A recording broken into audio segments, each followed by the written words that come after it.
ہم ان پر تہذیبی یلغار کریں گے, ان کے گھروں میں ننگا ناچ کریں گے, یہ گندی تصویریں دیکھیں گے, یہ گند میں الجھ جائیں گے. اور جو قوم گند میں الجھ جایا کرتی ہے وہ پھر کسی سے لڑنے کی طاقت نہیں رکھتی, اس کے اندر ڈٹ جانے کی ہمت نہیں ہوتی, اس کی غیرت کے جنازے نکل جاتے. دل کرتا ہے جل جائے وہ جل جائے جہاں سے برائی پھیلتی, ہو جائے وہ علاقے جہاں سے گند ہوتا ہے. لوگ گند کی کمائی کھاتے ہیں, گند کی ساتھ کھڑے ہو کے فوٹویں کھچاتے ہیں اور گنا پہ فخر کرتے ہیں, اور گندے لوگ کہتے ہیں اللہ کا فضل ہے ہم گند پھیلا رہے ہیں. ثم معاذ اللہ, لوگ گنا پہ فخر کرتے ہیں چوکوں چوراہوں میں. محمد بن قاسم آئے ہندوستان پہ راجہ دہر کے مقابلے میں. نوجوان میری طرف دیکھیں, وہ صحیح ہو کے بیٹھے, سے صحیح ہو کے بیٹھے, تقریر نہیں کر رہا, جذبات کا, میرے جذبات سنیں, دل کے پھپوندے جل رہے ہیں سینے کے داغ سے. اللہ کی قسم روح کی گہرائی سے بات کر رہا ہوں, وہ بات کر رہا ہوں جو سینہ کہہ رہا ہے کہ پھٹ جائے اور کہنا نہ پڑے. قرآن و حدیث پڑھتے ہیں اور پھر اپنا حال دیکھتے ہیں تو لگتا یہ ہے کہ عذاب قریب آ گیا ہے, لگتا ہے زمین پھٹنے والی ہے, آسمان گرنے والا, لگتا ہے قریب آ گیا ہے سارا کچھ. سمجھے کیا عرض کر, یہ بات اگر آپ سمجھ گئے تو قیمت وصول ہو گئی. اس کو سمجھ گئے تو سمجھنے آپ کے مزاج کے اندر اللہ نے تبدیلی پیدا کر دی. محمد بن قاسم 18 سال کا جوان, ایک عورت کی عزت پر راجہ دہر ہندو نے حملہ کیا, محمد بن قاسم بچانے آئے. جب ہندوستان آئے فوج تھوڑی تھی, علاقہ تھوڑا تھا, راجہ دہر کی فوج بہت زیادہ, اور پھر اپنا عرب چھوڑ کے یہاں آتے ہندوستان میں اس کے علاقے میں اس پہ حملہ کرنا, حالات خراب تھے. محمد بن قاسم پریشان ہے. ایک بزرگ نے دیکھا, کہنے لگے پریشان کیوں ہو؟ کہنے لگا سوچتا ہوں علاقہ بھی اس کا, فوج بھی اس کی, میرے فوجیوں کو تو رستوں کا بھی نہیں پتا, کیسے جنگ کریں گے, کدھر سے آئیں گے, اور پھر ہمیں زبان بھی نہیں آتی, کیسے کام ہوگا, ڈر رہا ہوں. 2-4 دن گزرے تو محمد بن قاسم اشاش بشاش ہو گئے. اور بزرگ کہنے لگے خیر ہے, بڑے مطمئن ہو گئے ہو. کہنے لگے بس راجہ دہر ہم سے مقابلہ نہیں کر سکتا, راجہ دہر ہمارے مقابلے میں کھڑا نہیں ہو سکتا. وہ گرا کے گرا, وہ لڑکھڑایا سے لڑکھڑایا, ریزہ ریزہ ہو جائے گا.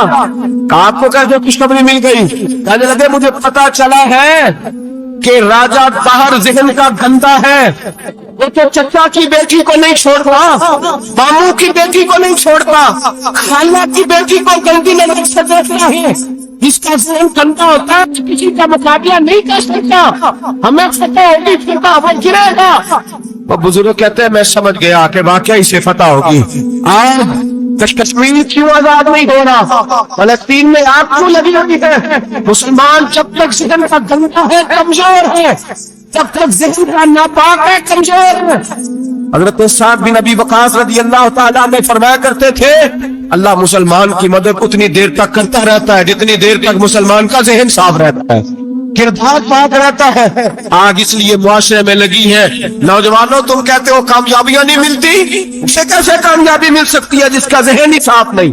وہ کیسے دنیا کی بازی جیت سکتا ہے جس کی نگاہ ہی پاک نہیں؟ وہ کیسے آگے بڑھ سکتا ہے جس کے کردار میں پاکیزگی نہیں؟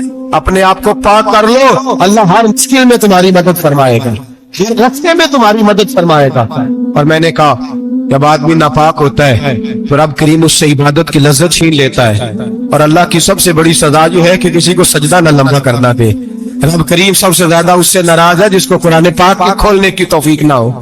سب سے زیادہ رب کریم اس شخص سے ناراض ہے جو اللہ کی بارگاہ میں جھکنے کی لذت چھوڑ جائے.